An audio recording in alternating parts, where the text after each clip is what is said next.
स्वागत है आपका आपके अपने चैनल देसी धमाका में। सीरियल गो में किसी के प्यार में अब यहाँ पर कुछ दिनों के लिए सही और सिर्फ सही के लिए यहाँ पर सभी और जद पति पत्नी के तौर पर रह रहे हैं और इन दोनों की झूठी एक्टिंग कोर्ट में काम आ गई है। जी हाँ, अब 15 दिन पूरे हो चुके हैं। अब कोर्ट ने अपना फैसला सुना दिया है और मिस्टर वालिया ने इस केस को बहुत अच्छे से संभाला है।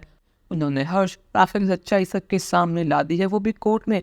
इसके बाद जज ने फैसला सुनाया है कि सही अपनी माँ के साथ ना रहकर अपने पापा के साथ रहेगी, क्योंकि सही की माँ उससे प्यार करती ही नहीं है। और यहाँ पर जब कोर्ट में सही से पूछा गया कि आपको किसके साथ रहना है, तो सही ने बिना एक पल गवाए कहा कि उन्हें परी आंटी पापा के साथ रहना है, वही उसकी फैमिली है। और सुनने के बाद तो जज साहब ने बिना समय गवाए सही की कस्टडी उसके पापा को दे दी है। यहाँ पर सफ़ी के मन में जो गिल्ट था कि सही को किस लक में धकेल दिया है, अब वो गिल्ट भी खत्म हो चुका है। वहीं दूसरी ओर हर्ष और आशा को अपनी हार मंजूरी नहीं है। यहाँ पर हर्ष कहता है कि ये सब मिले हुए मुझे पूरा यकीन है कि सभी ने कुछ तो करा है कि जिसकी वजह से सही ने स्टेटमेंट दी है। और मुझे पूरा यकीन है कि जिस साहब ने पैसे खाए जैसे ताकि वो फैसला उसके फेवर में सुनाए। हर्ष गुस्से में कहता है कि आज का तुमसे मैंने कहा था कुछ भी करो कैसे भी करो, पर लेकिन सही को अपनी साइड करो। तुमसे मैंने काम कहा था, तुमसे एक काम ढंग से हुआ नहीं, आखिर तुम कैसी माँ हो। आशा कहती कि हर जो कुछ भी हुआ उसे भूल जाओ, अब हमें शादी करनी है उसे फोकस करते हैं। सही कुछ जहाँ रहना है रहने दो, हमें उससे क्या ही मतलब।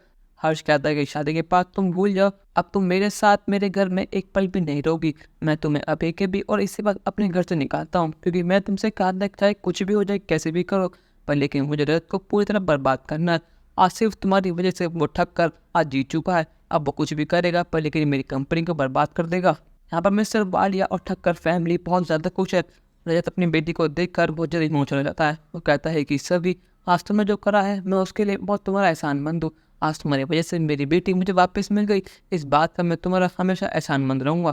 पिछले कुछ दिनों में जो कुछ भी हमारे बीच हुआ मैं उसके लिए माफ़ी मांगता हूँ, पर लेकिन अगर तुम चाहो तो हम सब चीज़ें भुलाकर एक नेचर बात कर सकते हैं। तुम चाहो तो हम दोस्त बन सकते हैं। यहाँ पर सभी समझ चुके हैं कि मिस्टर ठक्कर एक बुरे आदमी है ही नहीं। उन्होंने जानबूझकर अपने आप को ऐसा बनाया ताकि वो अपना दर्द छुपा सके, पर लेकिन सभी अब समझ चुकी है कि वो एक अच्छे इंसान होने के साथ साथ एक अच्छे फादर भी हैं।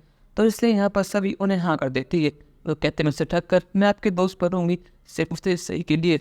अब यहाँ पर रजत और सभी का प्लान तो काम कर चुका है, पर लेकिन क्या अब इन 15 दिनों के बाद ये दोनों अलग हो पाएंगे नहीं, क्योंकि इन दोनों को अब आदत हो चुकी है एक दूसरे की। क्या ये दोनों अलग रह पाएंगे नहीं? क्या इन दोनों को अपने प्यार का एहसास हो पाएगा या नहीं? अपनी राय हमें कमेंट में ज़रूर बताइएगा और चैनल को अब तक नहीं किया सब्सक्राइब तो कर लीजिए। धन्यवाद।